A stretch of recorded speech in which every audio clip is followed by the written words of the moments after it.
A yawl, from Dutch yawl, is a two-masted sailing craft similar to a sloop or cutter but with an additional mizzenmast, or mizzenmast, located well aft of the main mast, often right on the transom, or aft of the rudder post if the vessel has an inboard hung rudder. A vessel with a larger mizzen located in a more forward position is called a ketch. See below. Yawl versus ketch. The mizzen sail, smaller than the mainsail, is hoisted on the mizzenmast. The yawl was originally developed as a rig for commercial fishing boats, one good example of this being the Salcombe Yawl, a small traditional fishing boat built in Devon. In its heyday, the yawl's ability to be trimmed to sail without rudder input made it particularly popular with single-handed sailors, such as circumnavigators Pidgeon and Francis Chichester.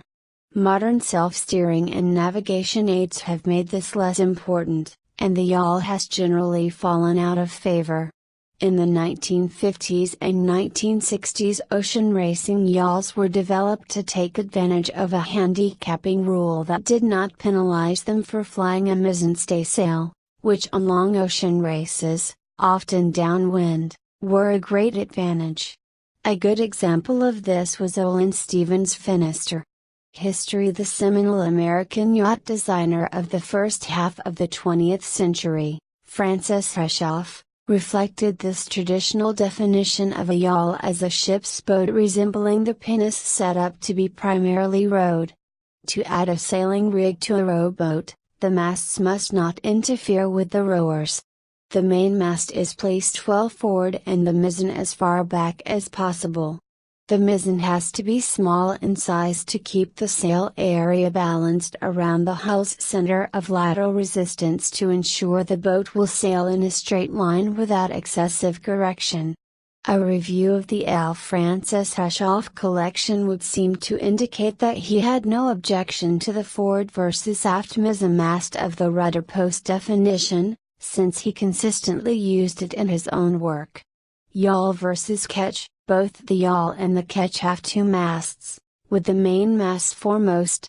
On classic yacht types with long overhangs and inboard rudders, the distinction is simple: a ketch has the mizzenmast forward of the rudder post, whereas on a yawl, it is aft of the rudder post. For boats with shorter overhangs or outboard rudders, the distinction is more usefully determined by comparing the purposes and relative sizes of the mizzens. Compared to a ketch, a similar size yawl's mizzen sail is much smaller than the main, and is usually situated very far aft, behind the helm station. On a ketch, the principal purpose of the mizzen sail is to help propel the vessel as part of the working sail, the sail area being split up between two masts to ease handling. On a yawl, the smaller mizzen mainly serves the purposes of trim and balance, working more as an air rudder or trim tab than as a substantial part of the working sail. Yawls tend to have mainsails almost as large as those of sloops of comparable sized hulls. Rudder-oriented definitions. The common definition of yawl and ketch using the rudder post does not reflect the nautical tradition and was created by much more recent developments of a handicap system for racing yachts. The CCA, Cruising Club of America, rating rule was developed following World War II to allow different styles of boats to race against each other with a handicap calculated from measurements of each boat. It was later combined with the RORC, Royal Ocean Racing Club, rule to become the International Offshore Rule in the late 1950s, which was used to handicap international racing until the late 1980s.